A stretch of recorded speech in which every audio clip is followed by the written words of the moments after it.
Ang aswang sa Cavite. Sa Cavite, sa isang liblib na baryo na naliligid ng mga punong mangga at niyog, may isang bahay na laging iniiwasan ng lahat. Lumang-luma na ang bubong, nakayuko ang mga bintana, at tuwing gabi, tila may mga matang nagmamasid mula sa dilim. Doon nakatira si Aling Sabel, isang matandang babae na halos hindi lumalabas ng bahay, tahimik, payat, at laging nakaitim. Ang sabi ng matatanda, siya raw ang dahilan ng mga pagkakawala, mga alagang baboy, manok, at minsan, tao. Dumating si Marco, isang binatang manunulat mula Maynila. May dala siyang kwaderno at recorder. Ang misyon niya ay magsaliksik tungkol sa mga alamat ng aswang. Nung una, hindi siya naniwala. Para sa kanya, kathang-isip lang ang lahat. Ngunit, nang makilala niya si Lira, isang dalagang taga-baryo, nagbago ang lahat. Malungkot ang mga mata ni Lira dahil 3 gabi na ang nakalipas. Ang kapatid niyang si Junjun ay biglang nawala. Walang bakas, walang iniwang palatandaan, kundi dugo sa damuhan sa may likod ng kanilang bahay. Habang nag-iikot si Marco, nakausap niya si Kapitan Temyong, ang lider ng baryo. Wala kang maririnig dito, kundi mga haka-haka, mariing sabi ng kapitan. Kung ako sa'yo, umuwi ka na, bago ka pa mapahamak. Pero hindi nagpatinag si Marco. Lalo pa nang nakalapitan siya ni Tomas, isang lasenggong magsasaka. Hindi haka-haka yan, iho, bulong nito. Amoy alak ang hininga. Tuwing kabilugan ng buwan, may lumilipad na nilalang, may pakpak, may mahahabang kuko, at palagi kong nakikitang bumababa sa bubong ni Aling Sabel. Kinagabihan, nagpasya sina Marco at Lira na magmanman.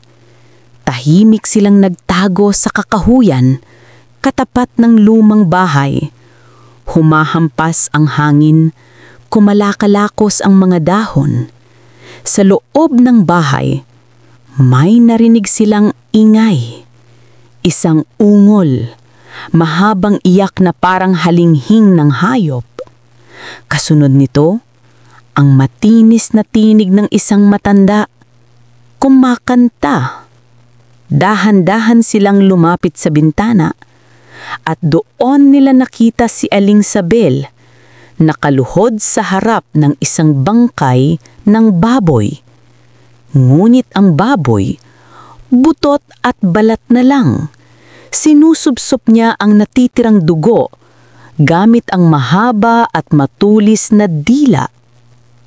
Napasinghap si Lira at aksidenteng napaputol ang sanga ng kahoy. Crack! Biglang napalingon ng matanda at sa harap mismo ng kanilang mga mata, nagsimula itong magbago. Ang mga matay na mula, ang mga kukoy humaba, parang talim ng itak. At mula sa kanyang likod, umusbong ang malalaking pakpak. Itim, madugo, at kumalakalampag sa hangin. Mga osisero, garalgal na tinig ni Aling Sabel. Oras nyo na. Mabilis itong lumipad palabas ng bintana, tumama ang hangin na parang bagyo. Sina Marco at Lira ay nagtatakbuhan, ngunit mabilis ang aswang. Dumapo ito sa harap nila, nakanganga. Kita ang mahahabang pangin na kumikislap sa ilalim ng buwan. Hinugot ni Lira ang lumang itak na dala ng kanyang ama. Hindi ka na makakawala, halimaw! Sigaw niya.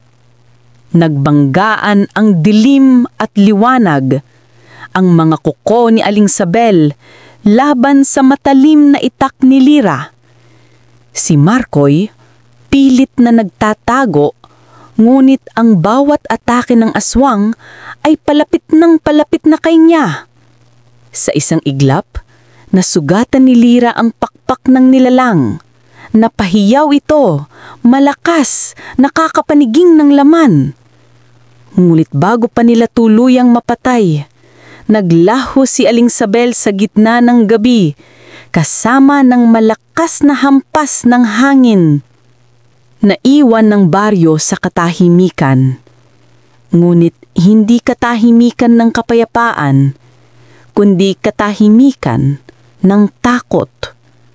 Binalikan nila ang bahay, ngunit wala ng laman, wala na ang matanda. At sa lupa, nakaukit ang mga marka ng kuko. Mahaba, malalim, at sariwa. Sa huli, sinulat ni Marco sa kanyang kwaderno, "Ang aswang, hindi alamat, totoo siya." At dito rin sa Cavite, nananatili siyang nagbabantay sa dilim. At hanggang ngayon, wala pang nakakakita kay Aling Sabel. Ngunit bawat kabilugan ng buwan, may naririnig pa ring pakpak na dumadapo sa mga bubong.